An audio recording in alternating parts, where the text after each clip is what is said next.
Hi అండి. Evening snacks చూపించబోతున్నాను పల్లీలతో. ఈ పల్లీలు కొద్దిగా బాగా వేడి చేసుకొని పెట్టుకోవాలి. ఇందులో టమాటో, దోసకాయ, మిర్చి, పుదీనా, ఆనియన్స్ చిన్న ముక్కలుగా తరుక్కోవాలి.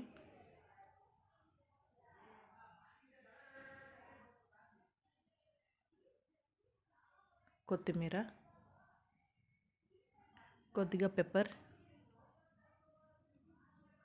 కారం, సాల్ట్. ఇప్పుడు బాగా కలుపుకుందామండి. చేత్తో అయితే ఇంకా బాగా కలిసిపోతుంది. తర్వాత లాస్ట్ కొద్దిగా నిమ్మకాయ రసం కావలసినంత మీకు.